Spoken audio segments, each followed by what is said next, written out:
Welcome है आप सभी का मेरे YouTube channel one step to success पे। मैं आरपी सर आप सभी का वेलकम करता हूं।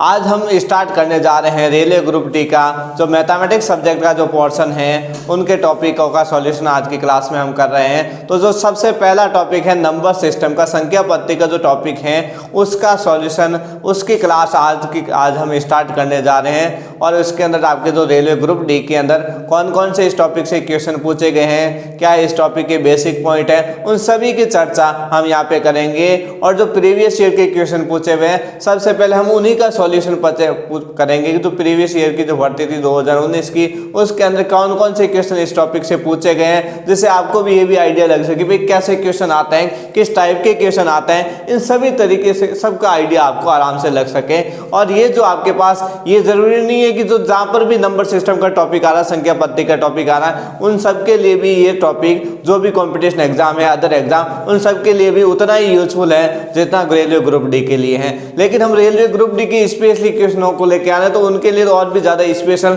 और यही इसी टाइप के क्वेश्चन एनटीपीसी के अंदर पूछे जाते हैं। जो सीबीटी 1 की वैकेंसी आती है उसके अंदर इसी लेवल के क्वेश्चन आपके एग्जाम में पूछे जाते हैं। तो सबसे पहले हम बात कर लेते हैं जो टॉपिक हम आज स्टार्ट कर रहे हैं वो नंबर सिस्टम का टॉपिक स्टार्ट कर रहे हैं। फर्स्ट टॉपिक जो संख्या पद्धति का टॉपिक है, तो इसके तो कुछ बेसिक पॉइंट है। नंबर सिस्टम संख्या पद्धति के अंदर कैसे संख्याएं होती हैं, क्या नहीं होती हैं। अगर आपको संख्या पद्धति के अंदर संख्याओं के बारे में नॉलेज नहीं है तो इसका मैंने एक पहले से वीडियो डाल रखा है। आप जो YouTube चैनल है वन स्टेप टू सक्सेस, उसकी प्लेलिस्ट में जाओगे तो उसके अंदर आपको नंबर सिस्टम का जो फर्स्ट पार्ट है उसके अंदर आपको इस टॉपिक से रिलेटेड जो भी बेसिक चीज़ें, जो भी संख्या है, उन संख्याओं के बारे में विस्तार से बताया गया है, तो वहाँ से उस चीज़ को समझ सकते हो। आज हम सीधा स्टार्ट करने जा रहे हैं उसके क्वेश्चनों को भी, कैसे क्वेश्चन रेलवे ग्रुप डी के अंदर पूछे गए हैं। तो अभी जो आपके पास फर्स्ट क्वेश्चन है इस एक्सरसाइज का, वो क्या कह रहा है देखो। यदि 8 अंकों की संख्या, ये जो क्वेश्चन पूछा गया है वो आरआरबी ग्रुप डी के अंदर जो 9 सितंबर 2022 को पेपर हुआ था उसके अंदर ये क्वेश्चन पूछा हुआ है। क्या कह रहा है क्वेश्चन कि यदि 8 अंकों की संख्या 3x, भाई ये संख्या दे रखी है 88 से विभाज्य है, और 8 अंकों की दूसरी संख्या दे रखी है, कौन सी दे रखी है, 4 2 5 1 3 9 Z2, ये 9 से विभाज्य है, तो 3x plus 2y minus z का मान क्या, z का अधिकतम मान हमें क्या करना है, यहाँ पे ज्ञात करना है कि भी इसका अधिकतम मान कैसे होगा। तो इस टाइप का जब भी एग्जाम में प्रश्न पूछा जाता है उस टाइप को, इस टाइप के क्वेश्चन को आपको कैसे सॉल्व करना है ये आप आराम से सॉल्व कर सकते हैं, समझ सकते हैं किस टाइप से इस क्वेश्चन को सॉल्व किया जाता है, वो आज की क्लास में हम बताने जा रहे हैं। तो सबसे पहले संख्या आपके पास क्या दे रखी है देखो कि 3x 5 4 7 9 y 4 ये किससे विभाज्य है, 88 से विभाज्य है। प्रश्न क्या कह रहा है कि भाई इस संख्या के अंदर किसका भाग जा रहा है, 88 का भाग जा रहा है, 88 का भाग जा रहा है। अगर आपको पता होगा भी जो 88 है, अगर किसी संख्या के अंदर 88 का भाग जाएगा तो ये जरूर है 88 का भाग जाएगा तो उस संख्या के अंदर 8 और 11 का भाग 100% जाएगा। भाई 8 इंटू 11 कितने होते हैं, 88। तो किसी संख्या में 88 का भाग जाएगा, इसका मतलब उसके अंदर 8 और 11 का भाग 100% जाएगा। किसका भाग जाएगा भाई, 8 का भी भाग जाएगा और 11 का भी भाग जाएगा। अब आपको 8 का भाग जाने के लिए क्या रूल रेगुलेशन होता है ये आपको पता होना चाहिए। 8 से विभाज्यता का आपको नियम पता होना चाहिए भी 8 से विभाज्यता का नियम क्या होता है। तो भी 8 से विभाज्यता कोई भी संख्या, किसी भी संख्या में 8 का भाग जाता है या नहीं जाता है ये हम कैसे चेक करते हैं, पहले आपको इस चीज को समझना पड़ेगा, ठीक है। तो इसके लिए 8 से संख्या विभाज्य होगी कि नहीं होगी, 8 से संख्या विभाज्य होगी तो इसके लिए आपको संख्या के अंतिम 3 अंकों को देखना होता है। कोई भी संख्या 8 से विभाज्य है या नहीं है, इसके लिए आपको संख्या के अंतिम 3 अंकों को देखना होगा। अगर अंतिम 3 अंकों के अंदर 8 का भाग जा रहा है तो उस संख्या के अंदर क्या जाएगा, 8 का भाग जाएगा, अन्यथा नहीं जाएगा। वो भी प्रश्न में हमें अधिकतम मान का पूछा है तो हम y का यहाँ पे अधिकतम मान लेकर चेक करेंगे। भाई y का मान हम ज्यादा से ज्यादा कितना रख सकते हैं। अगर हम y की जगह कितने रख दें, 9 रखें, तो संख्या के अंतिम 3 अंक कितने बन जाएंगे, 994। कितने बन गए, 994। अब आप देखिए कि 994 के अंदर 8 का भाग जाता है क्या, तो 994 के अंदर जब हम चेक करते हैं तो 8 का भाग इसके अंदर नहीं जा रहा है भाई। तो ये 994 है, इस 994 के अंदर हम क्या करें भाई, 8 का भाग दें, तो कितनी बार गया भाग, 1 बार, फिर क्या बच गए, 1 19 बच गए, फिर कितनी बार गया, 2 बार, फिर कितने बच गए, 3 4, तो 34 में क्या जा रहा, 32, तो शेषफल बच गए, मतलब 8 का भाग पूरा नहीं जा रहा। तो यहाँ पे इसके अंदर y का मान भाई 9 तो नहीं हो सकता, तो 9 नहीं हो सकता। अब 9 की जगह हम क्या रख के चेक करें, 8 रख के चेक करें, तो कितने हुए, 984। अब हम क्या करें, 8 का भाग लेके चेक करते हैं तो इस संख्या के अंदर 8 का भाग जा रहा है। इसका मतलब यहाँ पे जो y का जो मान होगा वो कितना होगा भाई, 8 से भाग जाने के लिए y का मान यहाँ पे कितना होगा, 8 होगा। y का मान कितना होगा, यहाँ पे 8 होगा। ये चीज पहले आपकी क्लियर होगी। तो अधिकतम मान हमें बोला था, तो y का मान यहाँ पे कितना होगा, 8 होगा। अब जब y का मान 8 हो गया तो अब संख्या क्या बन गई आपके पास कि 3x 5 4 7 9 8 4। तो भाई 8 से विभाजित है तो हमने चेक कर ली।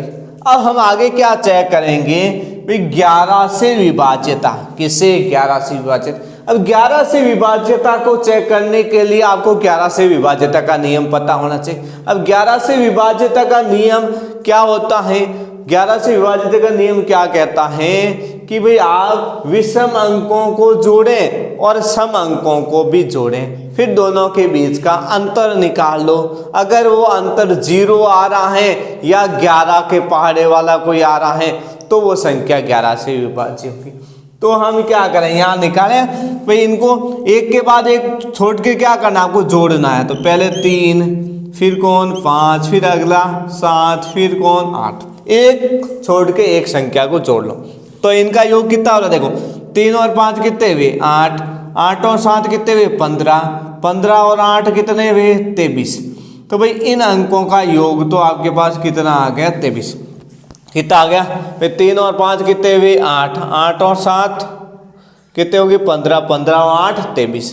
अब बाकी वाले अंकों को भी हम जोड़े जो पीछे बच गए हैं, कौन है भाई, x का तो मान हमें पता नहीं है, बाकी कौन बचे हुए, देखो 4 और 9 कितने हुए, 13, 13 और 4 कितने हो गए, 17। ठीक है, अब x का मान यहाँ पे कितना रहेगा भाई, 13 और 4 17 हो गए। तो x का मान हमें कितना रखना पड़ेगा, 6 रखेंगे, तब यहाँ पे दोनों के बीच का अंतर भाई 23 माइनस 23 क्या होगा, 0 होगा। और वो संख्या किससे विभाज्य होगी, 11 से विभाज्य होगी। संख्या किससे विभाज्य होगी, 11 से विभाज्य होगी। तो उससे 11 से विभाज्य होने के लिए भाई अंतर क्या होना चाहिए, या तो 0 या 11 के पहाड़े वाला होना चाहिए अंतर। तो हम यहाँ x का मान यहाँ पे कितना रखेंगे, 6। तो भाई x का मान तो हमारे पास कितना आ गया, 6 आ गया है। और y का मान यहाँ पे कितना आ गया, हमारे पास 8 आ गया है। लेकिन हमें अभी z का भी मान ज्ञात करना है। तो अब हम आगे क्या कर लेते हैं भाई, z का मान भी यहाँ पे क्या कर लेते हैं, ज्ञात कर लेते हैं। भाई z का मान कैसे ज्ञात करेंगे, तो सबसे पहले हमारे पास क्या संख्या दे रखी है, अगली संख्या क्या दे रखी है भाई, देखो 4 2 5 1 3 9 Z2। ठीक है, ये संख्या हमारे पास दे रखी है। तो क्या पूछ रहा है, 9 से विभाज्यता। तो भाई 9 से विभाज्यता का नियम क्या होता है, हमें 9 से विभाज्यता का नियम क्या कहता है भाई, जो अंक दे रखे संख्या के इन अंकों का कर लो योग। अंकों को जोड़ने पर अगर उसमें 9 का भाग जा रहा है तो वो संख्या 9 से विभाज्य होगी। तो भाई इनको अंकों को हम क्या कर लेते हैं, भाई जोड़ देते हैं। फिर 9 से विभाजित चेक करने के लिए जोड़ते हैं तो कितने हुए, देखो 4 और 2 कितने हो गए 6, 6 और 5 11 और 1 12 और 3 15 और 9 24, 24 और 2 कितने 26। अब आपको पता है भाई 26 के अंदर तो 9 का भाग नहीं जाता, तो अब 26 के अंदर क्या करें, अगर z की जगह हम 1 लिख दें तो भाई योग कितना हो जाएगा 27 हो जाएगा। लेकिन हमें अधिकतम पूछा है तो भाई अधिकतम z का मान हम कितना रख सकते हैं 9। अगर हम यहाँ पे 9 रखेंगे तो 26 और 9 35 होंगे, तो उसमें 9 का भाग नहीं जाएगा। मतलब हम z का मान यहाँ केवल कितना रख सकते हैं, केवल 1। ठीक है, तो z का मान आपके पास कितना आ गया है भाई 1 आ गया।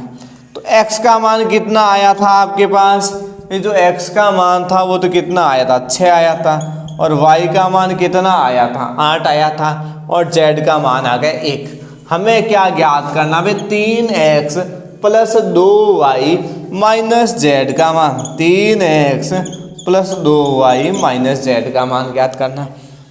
तो देखिए 3x, x का मान कितना है 6, तो 3 इंटू 6 कितने हो गए 18, प्लस 2 इंटू y का मान कितना है हमारे पास 8, तो 8 इंटू 2 कितने हुए 16, माइनस z का मान कितना है 1। अब देखो 18 और 16 कितने हो गए 34, और 34 में से 1 घटाएंगे तो कितने बच गए 33।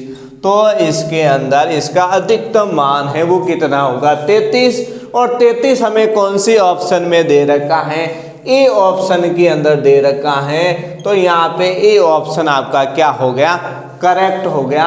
तो इस टाइप से आपको प्रश्न को हल करना है। मैंने थोड़ा स्लाइटली इजीली तरीके से इसीलिए लिया, थोड़ा आराम से, क्योंकि जो भी इस भर्ती की तैयारी करें ज़्यादातर के पास जो बेसिक पॉइंट है बहुत कम है थोड़ा, तो इस वजह से आपको इस क्वेश्चन को इस टाइप से हल करना है। ठीक है, ये आपके पास इस टाइप का क्वेश्चन आता है तो नंबर सिस्टम का, तो आपको ये विभाज्यता का नियम पता होना चाहिए, और उसके अकॉर्डिंग आपको प्रश्न को क्या करना है, हल करना है। आपको जो भी प्रश्न इसके अंदर करवाए जाएंगे, आगे जो भी प्रश्न अभी हम करने जा रहे हैं, अगला क्वेश्चन भी करने जा रहे हैं, तो उसको आपको किस तरीके से हल करना है वो आपको क्या करना पड़ेगा, यहाँ पे समझना पड़ेगा। तो किस टाइप से आगे का प्रश्न हमें क्या करना है, हल करना है, वो हम अगला क्वेश्चन समझते हैं।